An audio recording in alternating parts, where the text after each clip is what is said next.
आज का बाइबल का वचन सन पौलुस का थिस्सलुनीकियों के नाम पहला पत्र अध्याय 4 वचन 13 से 18 और आज का सुसमाचार सन लूकास के अनुसार अध्याय 4 वचन 16 से 30। सन पौलुस का थिस्सलुनीकियों के नाम पहला पत्र अध्याय 4 वचन 13 से 18। भाइयों, हम चाहते हैं कि मृतकों के विषय में आप लोगों को निश्चित जानकारी हो। कहीं ऐसा ना हो कि आप उन लोगों की तरह शोक मनाएं जिन्हें कोई आशा नहीं है। हम तो विश्वास करते हैं कि ईसा मर गए और फिर जी उठे।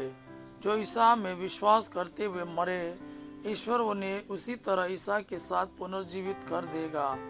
हमें मसीह से जो शिक्षा मिली है उसके आधार पर हम आपसे यह कहते हैं, हम जो प्रभु के आने तक जीवित रहेंगे मृतकों से पहले महिमा में प्रवेश नहीं करेंगे।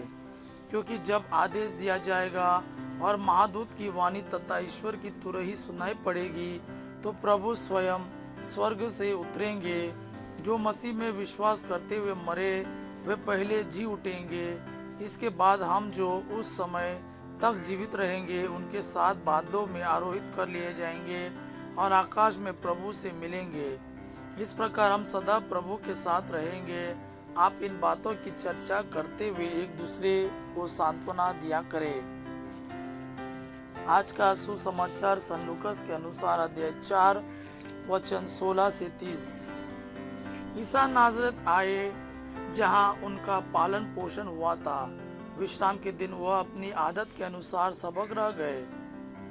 वह पढ़ने के लिए उठ खड़े हुए और उन्हें नबी ईसायाह की पुस्तक दी गई। पुस्तक खोलकर ईसा ने वह स्थान निकाला जहाँ लिखा है, प्रभु का आत्मा मुझ पर छाया रहता है, क्योंकि उसने मेरा अभिषेक किया है।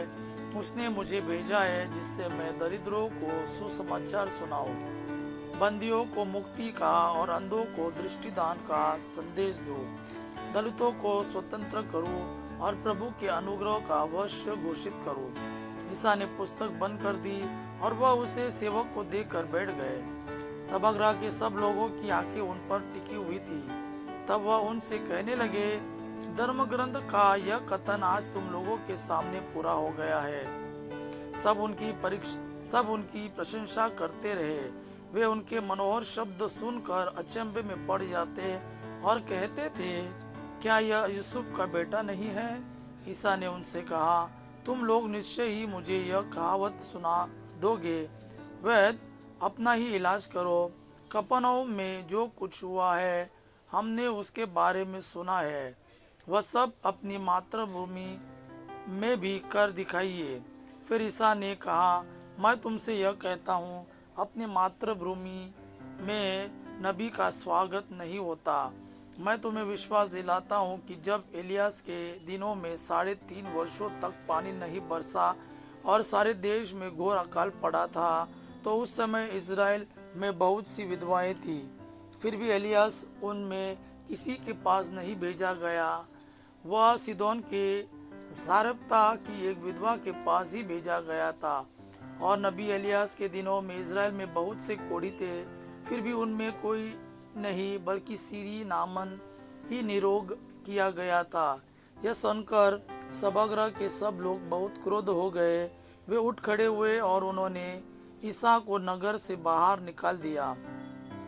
उनका नगर जिस पहाड़ी पर बसा था, वे ईसा को उसकी चोटी तक ले गए ताकि उन्हें नीचे गिरा दे, परंतु वे उनके बीच से निकलकर चले गए। यह प्रभु का वाणी है। प्रभु को धन्यवाद। आबा पिता की महिमा और पुत्र यीशु का प्रेम आप पर सदा सर्वदा बना रहे। आमीन।